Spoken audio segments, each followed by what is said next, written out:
One of the most common questions I get asked is, if I had £500 or $500, which camera should I buy to get into photography? Well, the good news is there's plenty of second-hand bargains out there. I'm going to test two APS-C sensor models today, the Sony A6300 and the Fuji X-T3. It's sunny, it's warm, let's get started. Welcome to Adventures in Aperture. So we haven't got too much time, there's not that much light left today. So what I'm going to focus on now is taking some shots and some video with each camera, and then we're going to head back to the studio, look at those images on the computer and compare the different specifications. Let's get started.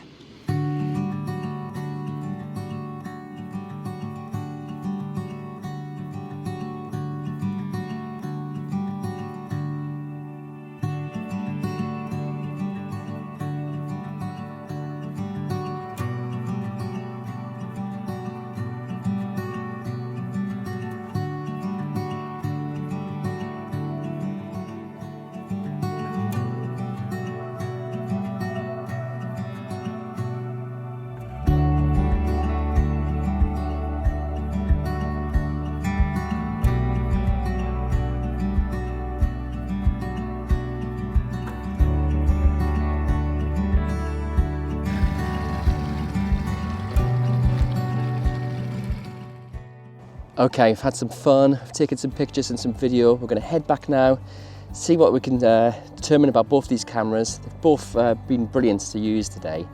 Really fun, light, portable. So let's go and see what the images are like and compare the specifications. Let's go.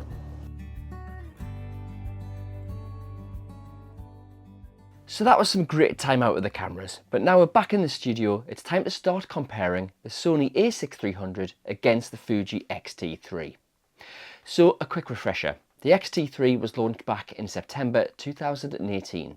That's a fair amount of time ago, but this is a camera that has held its value when it comes to both specifications and, more importantly, image quality.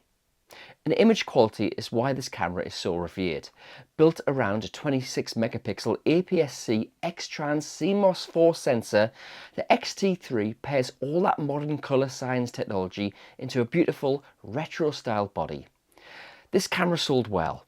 It did a lot for the reputation of Fuji, and it's not hard to see why. A lot of the time when people think of Fuji's X-T series, they think of street photography. And yeah, this is a great camera for street photography.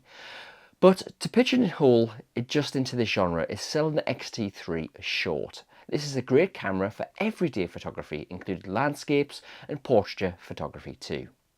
The Sony A6300 is a little older. It was launched back in 2016, but this doesn't look like a camera that's nearly 10 years old. Built around a 24 megapixel CMOS sensor, the body is small, light and discreet. It of course uses the Sony E-mount, so there are so many lenses to choose from both Sony and third-party manufacturers. Both these cameras share some features, but there's a lot that separates them too. For example, both cameras use a tilting LCD, but only the X-T3 screen is touch sensitive. Both cameras feature an electronic viewfinder, but the EVF on the Sony is quite tiny, where the X-T3's EVF is a much more pleasant experience to use. Only the Sony offers a built-in flash, and the Sony offers a slightly better battery capacity, 400 shots compared to 390 on the Fuji. And as you can see, the A6300 is smaller and lighter, tipping the scales at 404 grams compared to 539 from the Fuji.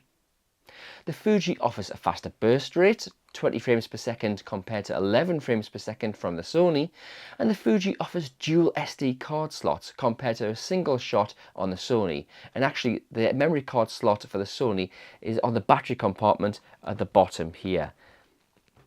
Both the cameras can shoot 4K video, and while the A6300 has a port for an external mic, there's no port for headphones, which is covered over on the X-T3.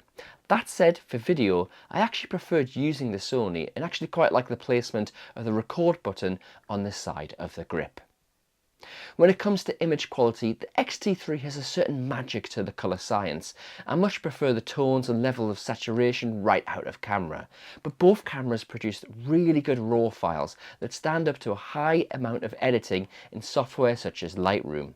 On the flip side though, although the mill dials of the X-T3 look amazing and drip of retro style, the operation of the camera does leave me feeling a little cold.